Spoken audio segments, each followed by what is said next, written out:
Hello and welcome back to Water for Life, Module 2. I really hope you guys have enjoyed the implementation side of things from some of the concepts you learned in Module 1, particularly the importance of water and also salt, the dynamic duo. Okay, so Module 2, we're going to recap a little bit on Module 1. We are going to take a much closer look at water. I'm going to share with you the difference between tap water and good quality filtered drinking water. I've got my top 3 water filters, which will match wherever you're at in terms of family, health needs, budgeting, etc. We're going to finish off with a deep dive into hydration, and you're not just going to hear from me anymore. I'm going to introduce you to our expert panel. We've got Cyndi O'Meara, one of the world's leading nutritionists, and we've got Zara, who is a keynote speaker and all about empowering you to create a healthy home. So first question, is tap water healthy? Well, by now you understand the importance of drinking water and staying hydrated. The next question comes with not so much around the quantity of water, but the quality. Where do you start? And I guess honestly, I feel like it's opening a can of worms. But if we can just take a closer look at tap water, and is it really healthy? My simple answer is no, it's not. And there's so many different areas I could show you, but I'm really going to get into the nitty-gritty of fluoride and the addition of fluoride to the drinking water in this country, because it is a hot topic and very controversial both in Australia and in the States. So the reality is 70% of tap water in Australia has artificially fluoridated water, which comes with a number of questions and cautions around its safety.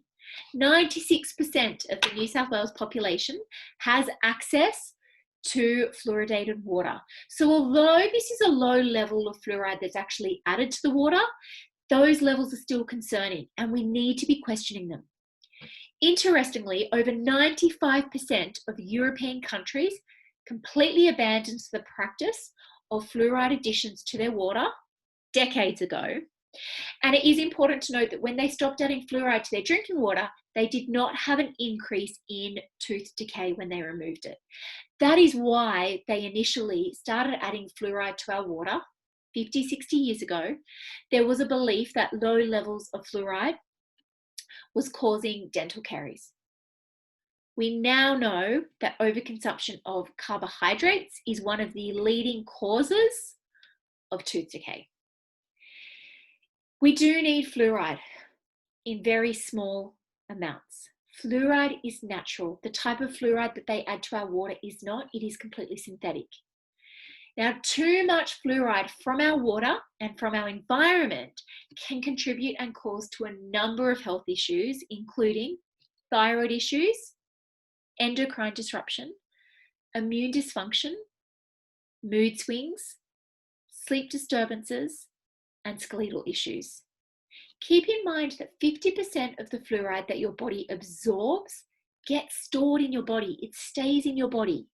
Yes, 50% of it is eliminated through urine, which is really important, but majority of the fluoride that accumulates your body, it gets stored in the bones, teeth, pineal gland, and he's really important because he supports melatonin, a key sleep hormone, and some of your other tissues. So a little bit around the history of fluoride. The addition of fluoride to our drinking water began 50 years ago. As I mentioned, there was a belief that low levels of fluoride were causing dental caries. The belief has been proven to be wrong, with many research papers, scientific data, and dentists worldwide completely debunking it. There's a very famous holistic dentist called Dr. Mark Bernheim, and you can always look up Ask the Dentist. He stated, unfortunately, fluoride in water isn't really helpful for preventing cavities, and swallowing this chemical causes much more harm than good, as it travels through your bloodstream and to all parts of your body where we know it's stored. There's no concrete proof that ingested fluoride will even reduce the cavity rate. There is currently a court case going on in the US federal court against the Environmental Protection Agency seeking to prohibit the addition of fluoridation chemicals to public water systems. It's all on the grounds that fluoride is a known neurotoxin, toxic to brain health, under the Toxic Substances Contract Act. I do believe that fluoride will be removed from tap water in Australia. It is only a matter of time.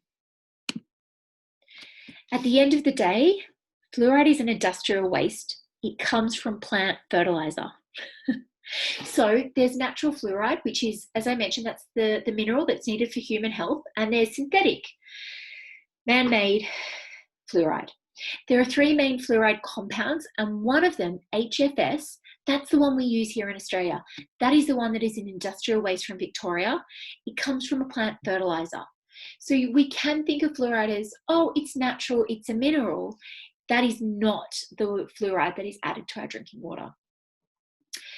It's interesting because in New South Wales, fluoride is added to our water supply at a level of 1 milligram per litre, which is in line with the National Health and Medical Research Council recommendations. But this level is still higher than is recommended by the Centre for Disease Control and Prevention. They actually recommend a level of 0.7 milligrams per litre as the best level for supporting oral health whilst avoiding any unwanted issues. What are some key issues with fluoride? There's a lot. I wanted to show you where some of the scientific data is at. Big one is that fluoride is a neurotoxin. It's been proven in numerous animal studies. Fluoride can cause and contribute to mineral deficiencies. I want you to think of your minerals as a big family. They're all cousins. And if one cousin starts running amok, it throws out the complete dynamics of a family. Fluoride competes for absorption with other minerals. So if you have too much of fluoride, it starts to impact absorption of some of your other key minerals, including iodine. Iodine is a mineral that is needed for your thyroid to function normally. Now, your thyroid is in charge of metabolism and energy. And what's interesting is 90% of Australians have low levels or an iodine deficiency. Iodine deficiency is on the rise. Also for women, to support happy, healthy hormones, iodine is required for breast tissue, and you need nearly double levels than normal when you are pregnant or breastfeeding of iodine. Fluoride can also increase the absorption of some of your other minerals and heavy metals like aluminium, where it can accumulate in the brain, and that is linked to Alzheimer's. When you have too much fluoride, and it can increase the absorption of copper, if you start to have high levels of copper, copper and zinc are like brothers, they're little buddies in the body, and it starts to impact your zinc levels. Why do we need zinc? Zinc is a key antioxidant, which means anti means stop, oxidation is wear and tear on the body. So zinc's a key antioxidant. We need it for immune health. It helps our white blood cells fight off bacteria, viruses. Zinc plays a really important role in terms of ovulation for women and supporting healthy progesterone levels so that they can hold pregnancies for the first trimester. Zinc is absolutely crucial in so many ways, as well as hormones and mood. So fluoride disrupts that whole process. Fluoride can also lower IQ in children. They did a study where they found that fluoride exposure during pregnancy was associated with lower IQ scores in kiddies aged 3 to 4 years. I mentioned this one earlier, but fluoride can accumulate in the pineal gland and it can drive those sleep disturbances. So, how do we start removing fluoride from our water? You want to consider a water filter. You really do. It is an investment in your health, but it is more important than the food that you're eating. To a point. My top 3 water filters for your home, I've picked these based on what they do, the functionality, how good they are at removing not just fluoride, but other toxins and contaminants and minerals and heavy metals like aluminium, like mercury, like asbestos, like parasites, like giardia, etc. I've also based this on a price point so that I can try to match wherever you're at. Top 3 water filters. You've got a 5-stage reverse osmosis filtration system. The second one is a ceramic filter. And the third one is going old school, and it's looking at a really good quality benchtop jug filter. Okay, so the most recommended, the absolute bee's knees for water filter is a reverse osmosis water filtration system. You can see it, the picture here on the right. Guys, you can get it from a few places. I recommend the Water Shop. Recommended retail price is $995. You can get $200 discount. It works out at 20% discount when you mention my name and Water for Life. This filter is the bee's knees. It removes 99.9% of all common contaminants, including fluoride, mercury, aluminium, chlorine. It's really easily installed under your sink. So again, even if it's a rental or you move homes, you can take it with you. It holds up to 10 litres of pure water at any one time. And you do need to change the filter. It's roughly every 6 to 12 months. The second filter that I recommend is a ceramic filter, and you can see them here on the right. They are beautiful. They come in a range of different colors. They sit on your bench top, but they're quite pretty. They really are beautiful, and they're an easy way to kind of decorate your kitchen. More importantly, they are a good filter. The recommended retail price is $319. You do get a 10% discount when you mention my name and mention Water for Life program. These filters are a little different to the reverse osmosis filters that I just showed you. What these filters do is they naturally retain some of the energy vibrations. So essentially, some of the key minerals like calcium, potassium, and magnesium are not removed because they are considered a healthy mineral. It does still remove 99% of contaminants, including fluoride. As I mentioned, it's on your bench top, and it's really easy to take with you traveling. If you go on holidays, to the office, etc., you can take it with you and it'll hold up to 10 to 12 litres. Third recommendation is a water jug filter like the one that you can see on your right. One of my favourite ones is the Ace Pot Bio Plus. You can get it from Waters Co Australia, Nourished Life, other places online. It's a really great place to start. If things are really tight from a budgeting point of view, start here. You can also start here if you want to allow yourself 6 or 12 months to save up for a reverse osmosis filter. Keep in mind that they typically only really store about 1.5 litres of water. So every single time you use it, you need to fill it up. It reduces tap impurities 99%. So it includes some of your sediment, your heavy metals, your chlorine, your fluoride, chemicals, bacteria, rust, etc. There's a couple of other ways you can reduce fluoride and heavy metal exposure. Big one is to reduce the intake of processed and sugary foods. The second thing to consider is to change and switch to a low toxicity, natural and fluoride-free toothpaste.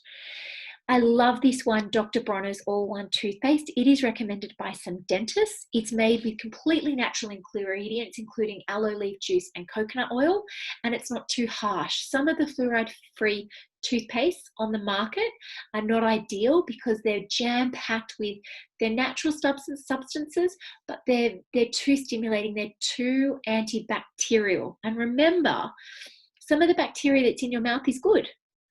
You've got up here known as your oral microbiome.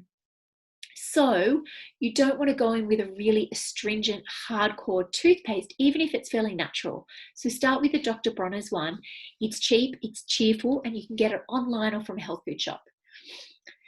Last one, I know I mentioned this in module 1, really try to focus on having lots of beautiful veggies in your diet. Vegetables and plant-based food are amazing because they naturally contain minerals that help the body detoxify fluoride and heavy metals like zinc. So keep in mind 1 serve is about 1 cup. recent statistics showed only 7.5% of Aussies have their recommended intake of 5 to 6 serves of veggies a day. So try not to be part of the 90%. And a really good rule of thumb is try to have 2 veggies at brekkie, 2 at lunch, 2 at dinner. If that's not going to work for you, try to do 3 serves at lunch and 3 at dinner.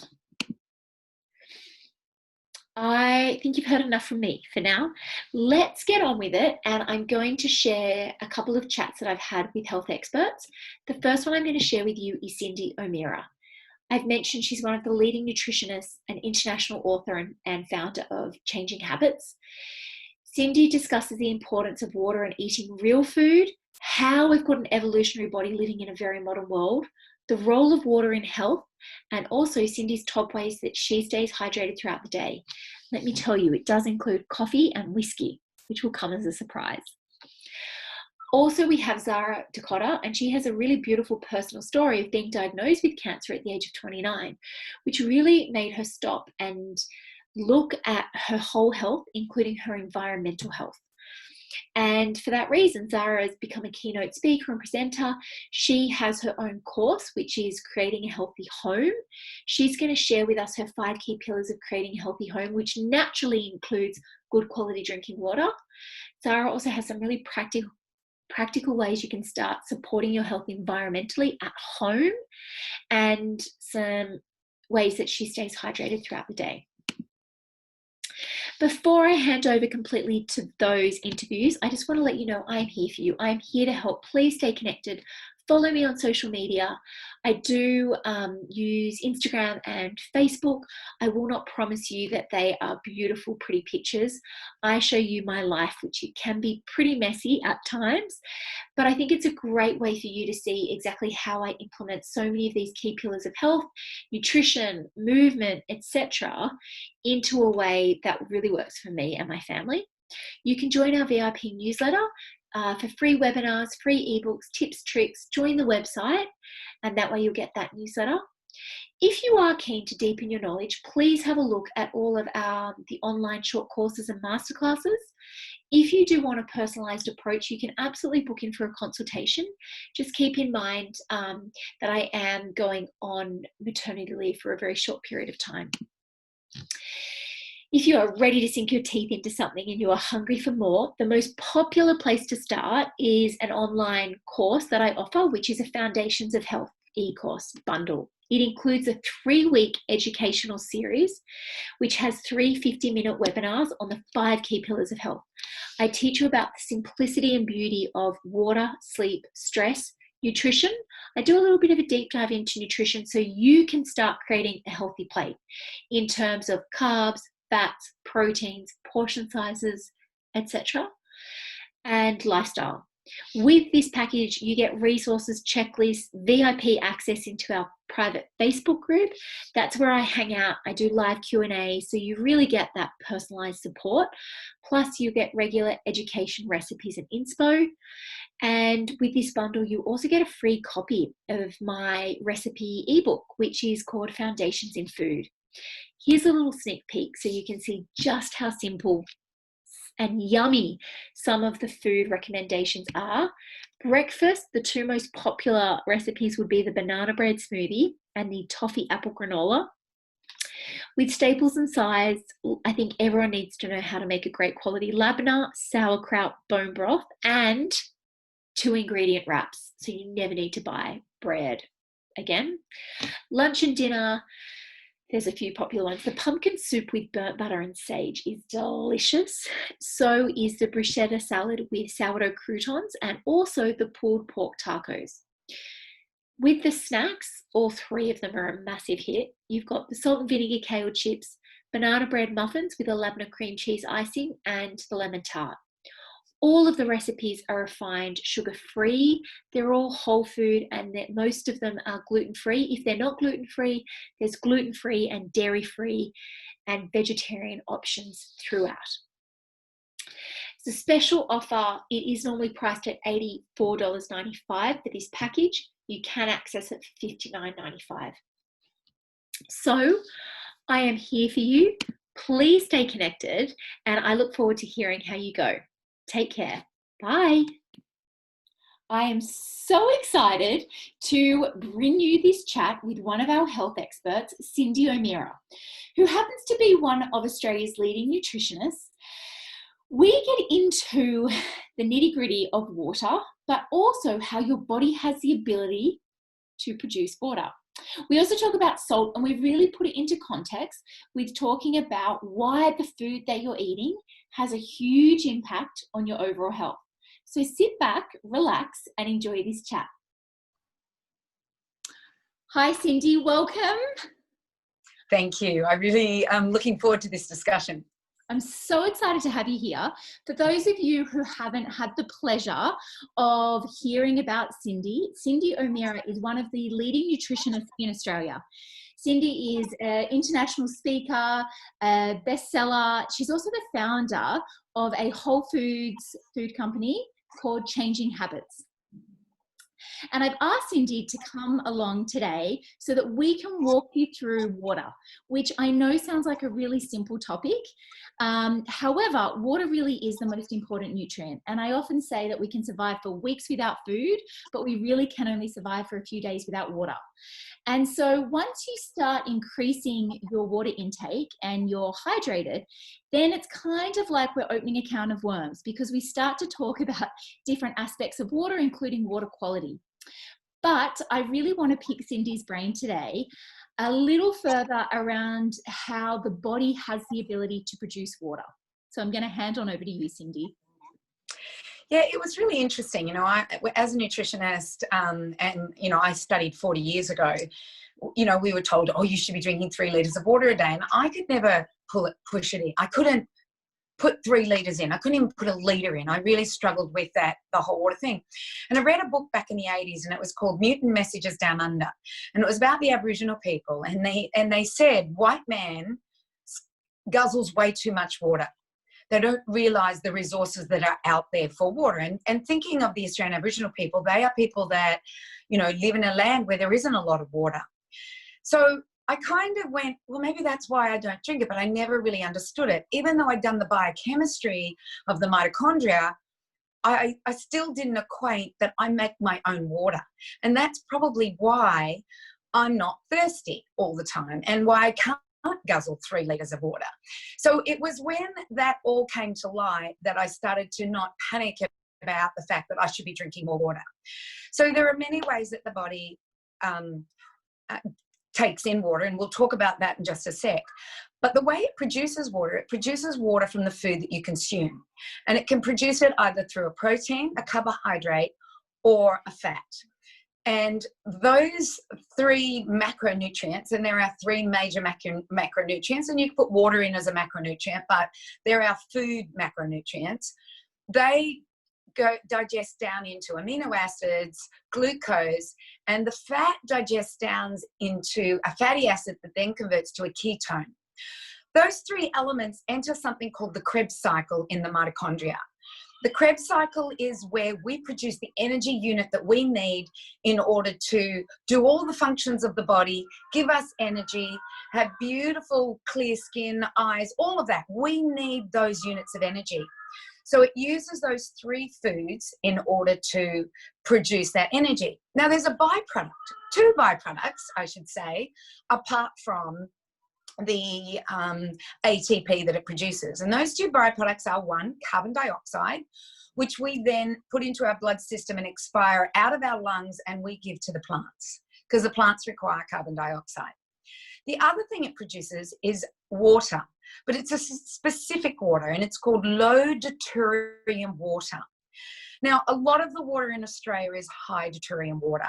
It doesn't get into the mitochondria. It doesn't allow the body to hydrate as well as this low deuterium water does.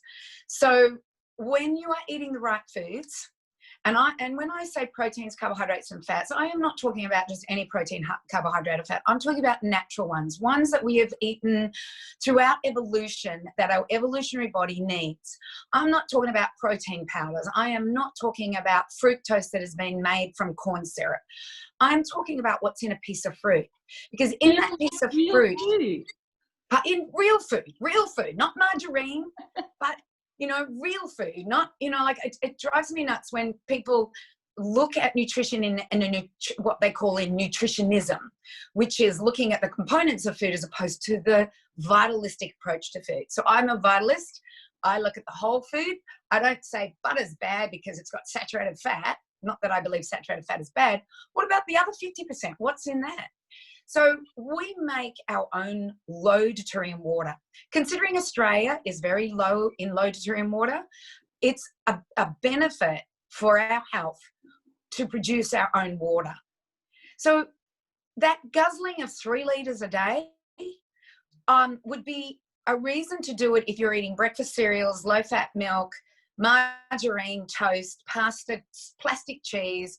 You might need to drink that water because you're not going to be able to produce, number one, the energy you need to produce and therefore have the byproduct of low deuterium water. You can also buy low deuterium water. Just trying to think. It usually comes out of mountains and out of springs, this low deuterium water. So deuterium is an analog of hydrogen. So water is H2O. And it's an analog of hydrogen. And so it means that it's low in that analog. So that's how we produce our water. So it's food that allows us to produce our own water. Yes, we will need to supplement with water. It's like anything, you need to do some sort of supplementation. But I'll sometimes find that if I've eaten like this my whole life. I can go all day without even thinking about a glass of water, as long as I'm eating the right foods. But then my body will give me the cues. So some of the cues that your salt water balance is out is that you might get red eyes. They might start to water. You get a bit sniffly. You start sneezing a lot. That's a histamine reaction. And often it says, your water salt's out. You better take some water and some salt. So the remedy for that, and I will challenge everybody who's listening to this to give this a go next time, especially if they have histamine reactions. Next time they have a histamine reaction and they think it's pollen or something like that, why don't you try the salt water trick? So it's 1/8 of a teaspoon of salt with 500 ml of water. Now, we haven't even talked about the quality of the water, and we will do that soon, but that is it. Now, if you're having a histamine reaction and all you've got is white salt and chlorinated water, go for it. But I would prefer you do something better.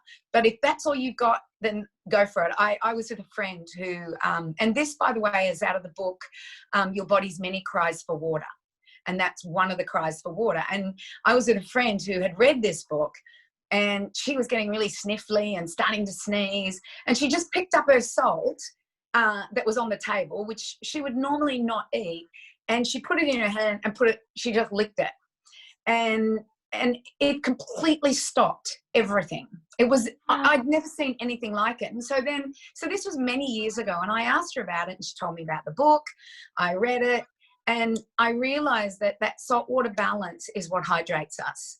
If you are guzzling water without salt, and by the way, people have died from drinking too much water. I think that's a really important thing to point out. You can actually start to remove the absorption of a lot of those beautiful nutrients and minerals from getting into the cells when you overdo it. It's like anything in health. It's kind of that fine dance. You want to do it without overdoing it.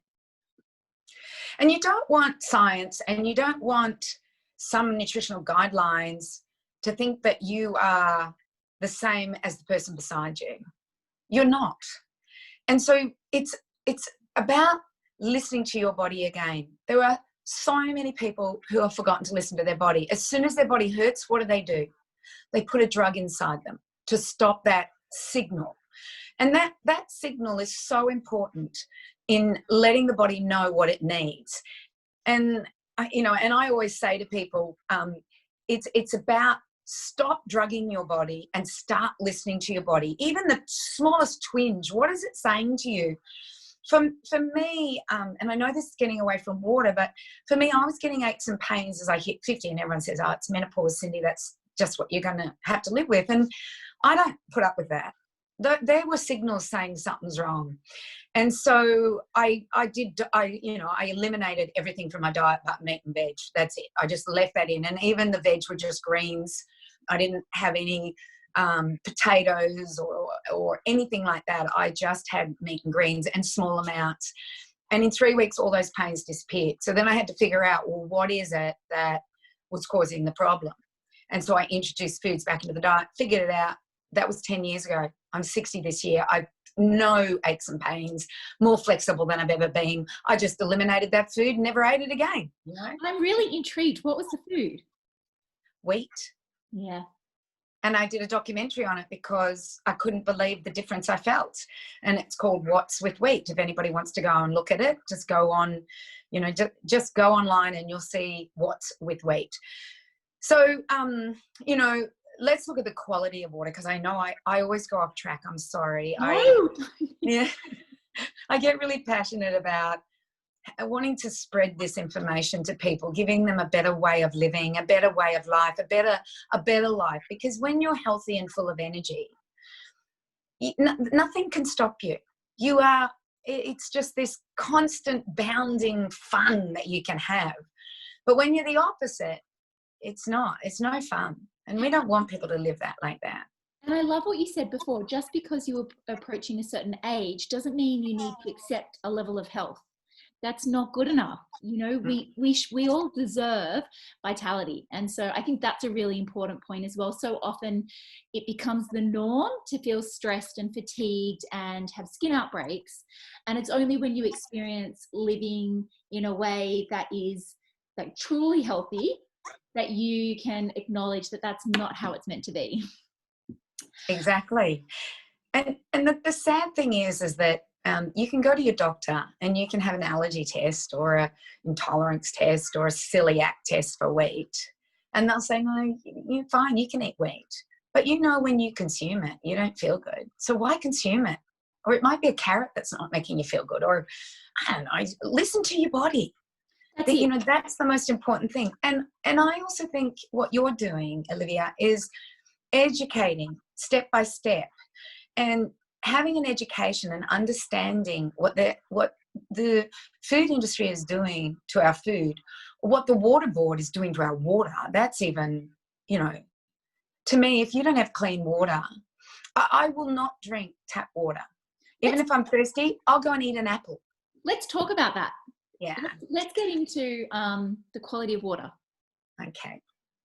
So once upon a time, you know, because I'm a historical person, I like to look at history. Once upon a time, we used to drink water that probably rippled over rocks, and it was purified with the sunshine and all of that. You know, that's how we drank water. And it didn't have dioxins in it and didn't have glyphosate in it and didn't have all of these agricultural chemicals or plastics or anything like that. So we drank pure water. So in my way of thinking, you can either let your kidney tubules and your liver and your blood vessels and all of that deal with what you're shoving into your body in the way of disgraceful town water, or you can get a water filter. So let's first look at what's in our town water. Number one, they are not testing it for chemicals. So glyphosate is the largest, the herbicide that is sprayed the most in the world. It's in waterways. It's water soluble. It's everywhere. So I would say most town waters these days will have glyphosate in it. It's a broad spectrum antibiotic. It's a chelating agent. It takes minerals out of solution. There's probably other chemicals that are in it. There's plastics probably in it. There's microplastics. And all of this will be in your water supply.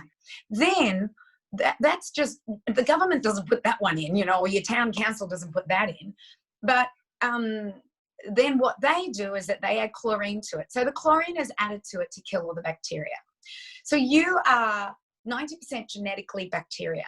So you're drinking water with chlorine in it, decimating, and glyphosate, which is a broad spectrum antibiotic, decimating your beautiful microbiome. So it's got chlorine in it, and the chlorine's there to make it so-called safe. And the other thing they put in it is fluoride. So, you know, there's a lot of controversy about fluoride, but in the States at the moment, there is a court case going on that fluoride is toxic to the human body and we need to take it out of the water supply.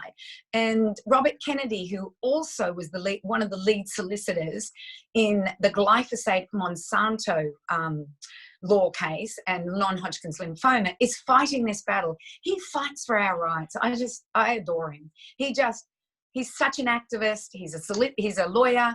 He fights for our rights. And he right now is trying to get fluoride out of the water supply in the US. Once it goes out of the US, hopefully Australia will listen. Well, I'm not waiting for them, and I never have. So for that fact, I make sure I have a water filter that filters out chlorine. Most of the fluoride, the one I've got at the moment, the guy said to be 99.5%, Cyndi. And I change my filters every year. So I have a 5-stage water filtering system that is under my sink, and I really should have one at the beginning of my house so that my showers are clean, but I haven't done that yet. What I've done at the moment is that making sure all of our water that we cook with and we drink and give to our animals is completely clean, and then we remineralize it with rocks. So you can buy some water filtration systems that are above the sink. There's some really good ones out there. I'm trying to think of the one that I really love, and I buy the glass one, not the plastic one. Kayazan. Maybe I'll get that information for you and let you know, and you can give it to your people. And there's the ceramic pots as well, which can be useful if you're like in a holiday house or something like that. You just pick it up and take it with you. Yeah, good thinking. There's all new ways of doing it. And if you're worried about, you know, bacteria, if you're like, I hike a lot, and I've been hiking since the 80s through wild places. I never take much water with me. I always like to walk where there is water. So I'll fill my vessel up with water, and I never had filtration systems. I had nothing. And I used to put iodine in it, wait 30 minutes, and that iodine would kill all bacteria. So, and then I get iodine as well. And remembering, you know, chlorine and fluoride and bromide are halogens. Halogens are the same as iodine. Iodine is a halogen. So if you're drinking chlorine and fluoride and milk, because the milk has bromide in it as a result of them, they clean out what do you call them? The tubes where the milk goes through. They clean it with bromide. So it used to be iodine, but now they've converted it to bromide. So if you're drinking milk and the water, you have 3 of the halogens that will compete with iodine, which will cause thyroid issues, metabolic issues. Every single cell in your body needs iodine. So there is like 90% of Australians now are deficient in iodine. Iodine deficiency is through the roof, and it's no wonder. Yeah.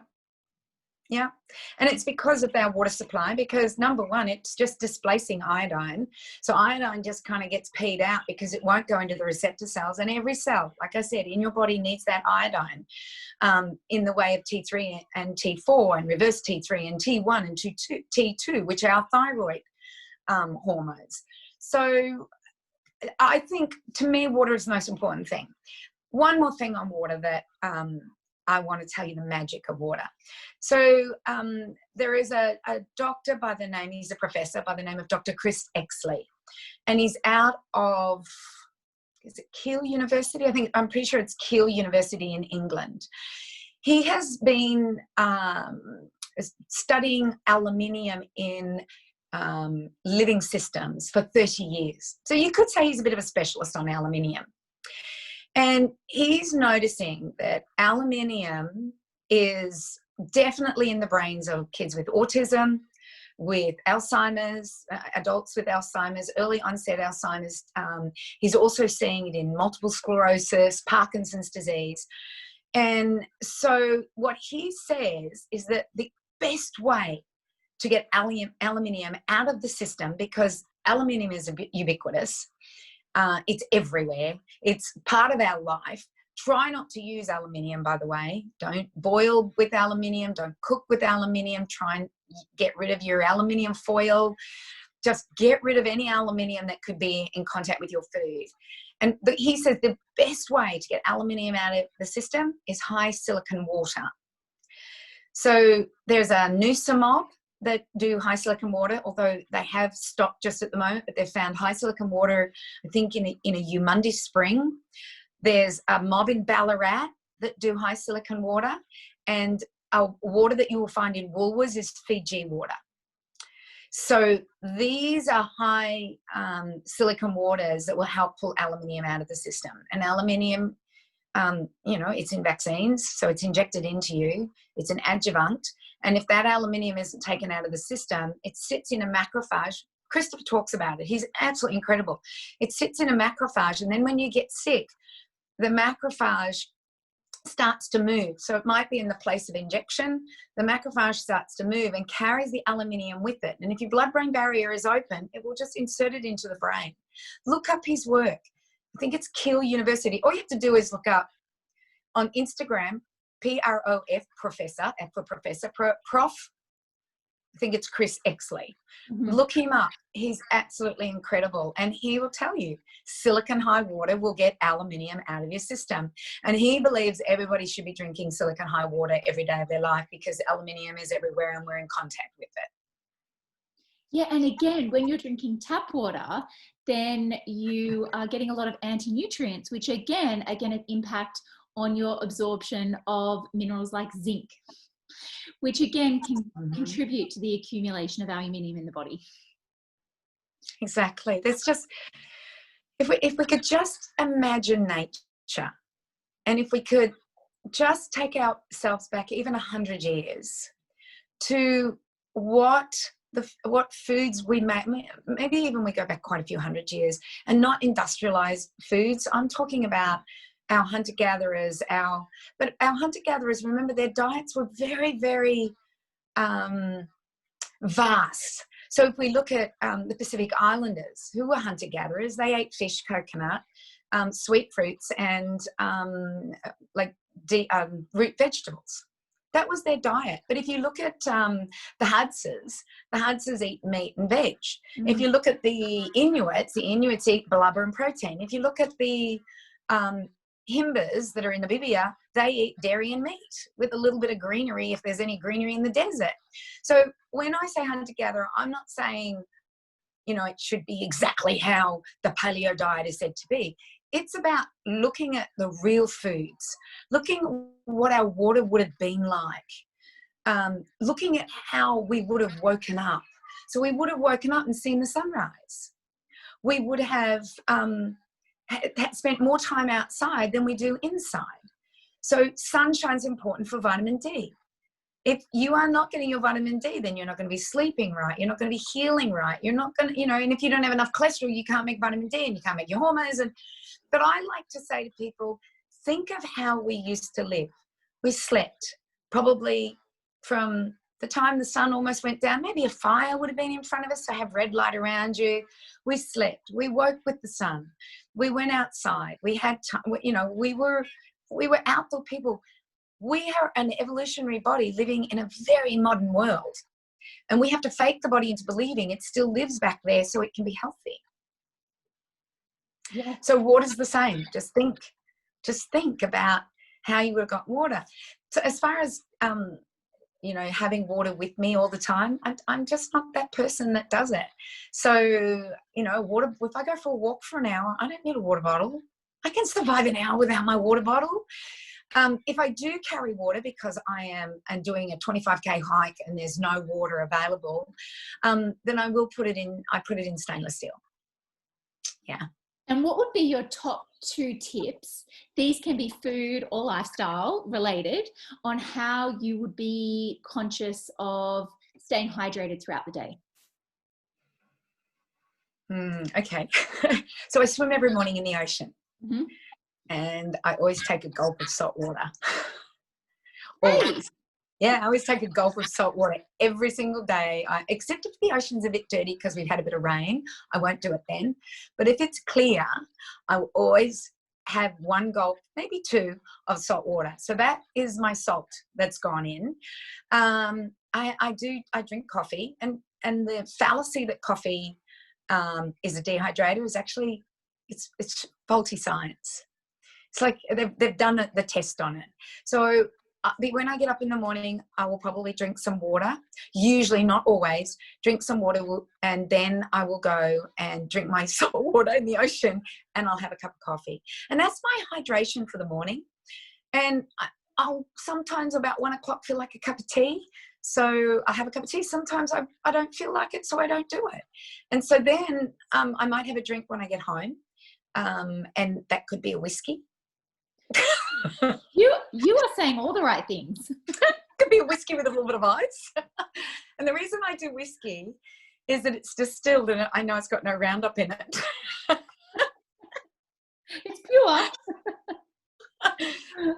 And there'll be ice in there, so I'll drink my water then, and then I'll have a good quality meal.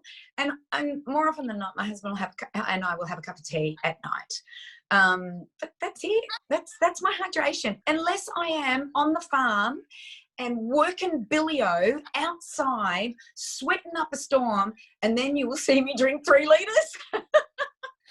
I think tea, so many people think of just sitting there and just drinking litres of water, and tea is one of the best tips on getting good quality water into the body. Yeah. So I'll make up a big pot. My pot's huge. Yeah. Like it would have to be 4 cups. So often in the morning, I'll make up a big pot, and sometimes I'll have one then, but more often than not, I put it in a thermos, take it with me, or sometimes I have it cold because I forget to go to it, and it's always herbal. I go out into my garden. I've got a kaffir lime leaf tree. I've got a lemon myrtle. I've got mint. I've got rosemary, and I just throw them all in the pot with a little bit of licorice root for the sweetness, and that's my tea. I don't do black tea. I don't buy herbal teas. I don't need to. I grow it. But you can buy some beautiful herbal teas. There's some brilliant ones out there. So it's about getting into a lifestyle and enjoying it, and not having to guzzle 3 litres because that's what the bloody government has told you to do. You know, do you really trust the government? And you know what too, and it doesn't take into account, like you said before, if you're outside, if you're an athlete, if you're sweating profusely. So the whole thing of just smashing 8 to 10 glasses of water a day or drinking 3 litres of water a day, it is not individualized at all. And so much of what you said, Cyndi, is about that bio-individuality and figuring out what works for you, which I love. So thank you so much. A lot to take on board, and I think that you said it so beautifully when you said about the magic of water, and I think the role that water plays in terms of regulating immune system and histamine, which is just so important, and especially right now as we're getting into cold and flu season, it's such a great way to think about naturally supporting your immune system through good quality water. And I have one more thing to add. Immersing your body in cold water also does wonders. How frequently would you do that? Well, I swim every morning, so depending on the temperature. So I was in Melbourne a couple of weeks ago with my brother. So we do a Wim Hof breathing session, and then we jump into 6 degrees. Oh, it's so cold.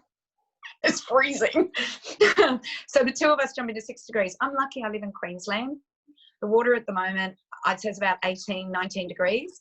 But there's cold patches. Like this morning we were swimming and I just squealed through one cold patch. It was so cold. But you can do an ice bath. Fill your bath with cold water, throw a whole thing of ice in it and immerse yourself in it. 3 minutes. It will activate so much. So it's not just about the water you put in. It's also that cold exposure. There's water, to live around water, to be around water, to immerse yourself in water, to me, are the luxuries of life. We are so lucky that we have this. So take those luxuries. And I have to tell you, my brother, I haven't done it. He goes up to Mount Hotham, for those Victorians out there, he goes up to Mount Hotham and plunges in the lakes in the winter. Wow. It's hard enough in the summer, let alone the winter. So plunge into water, know your body makes water, drink clean water. If you've got an aluminium problem, drink silicone water. It's the best way to get the aluminium out of the system. If you've had a vaccination, drink I would be drinking Fiji water for the next 3 months just to get that aluminium out, you know? As you said, when you eat real food, like celery and cucumber, they're over 90% water. Yeah. And so again, when you eat the rainbow and you eat more veggie-based foods, you'll naturally be supporting hydration.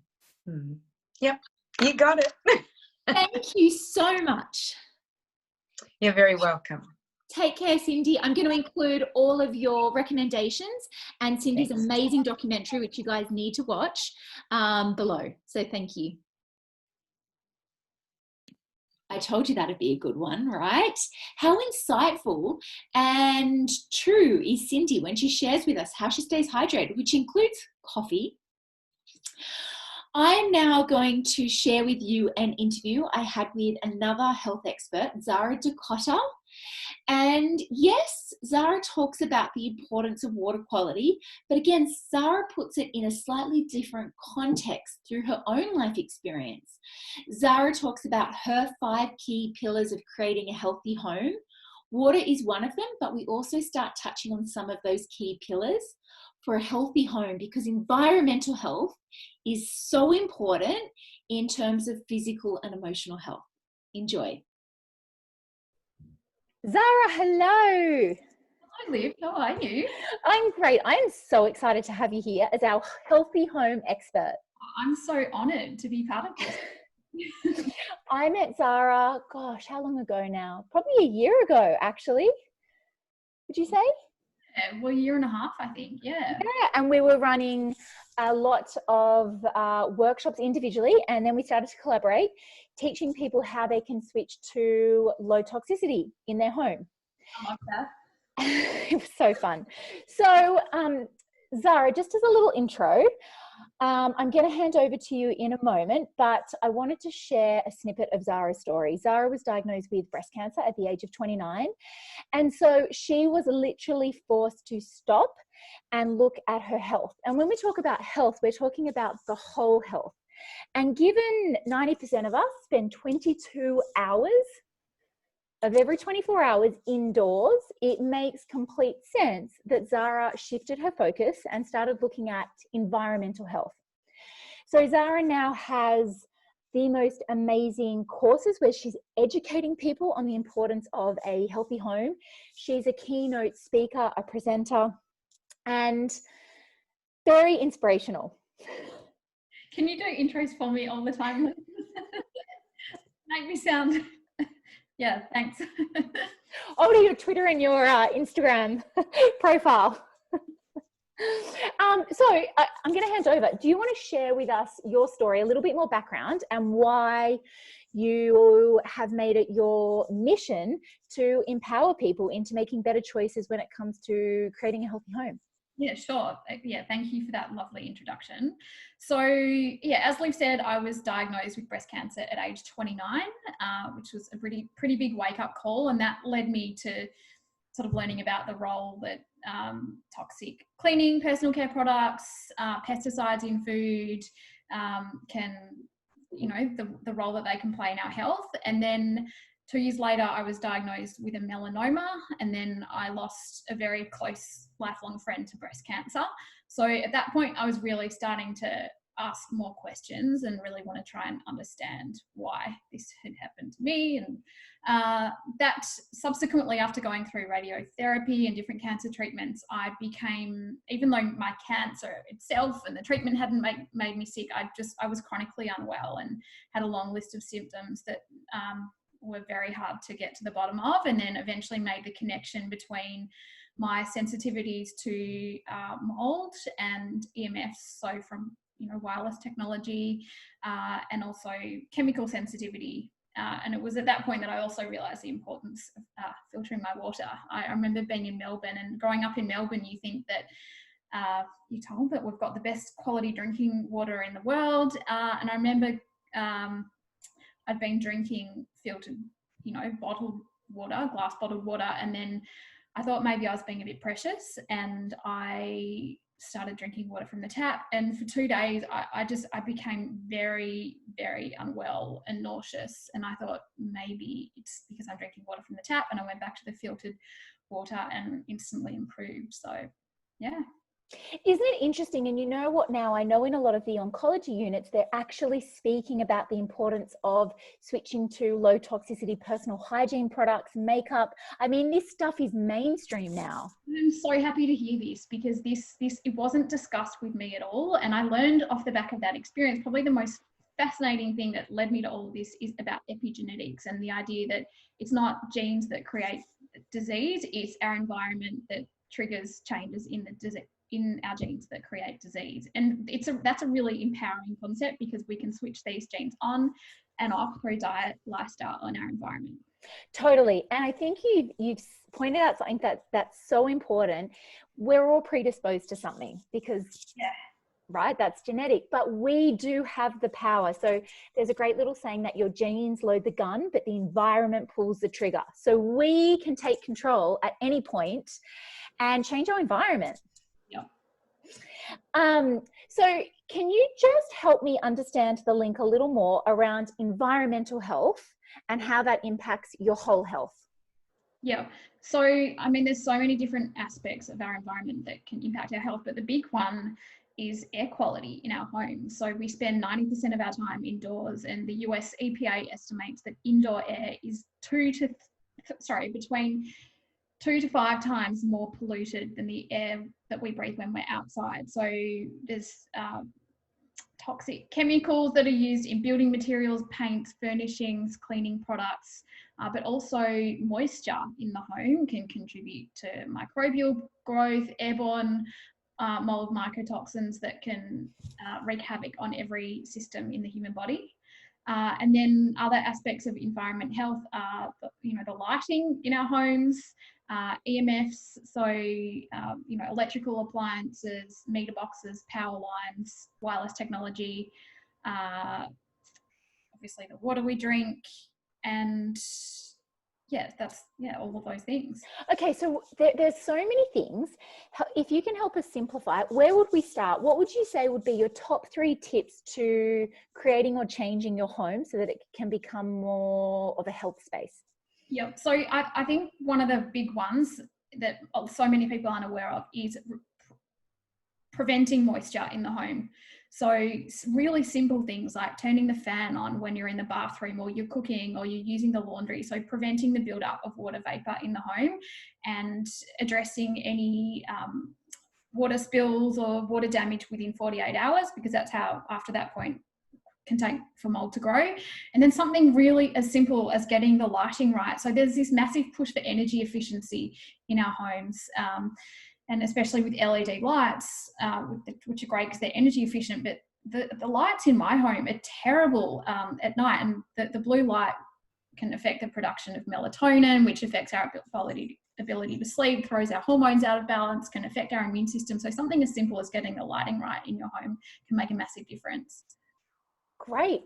I love the mention of the fan, and especially in winter, in like you mentioned, the laundry with dryers going, things like that. We do create these little places of heat. And I mean, that is essentially where mold can just flourish.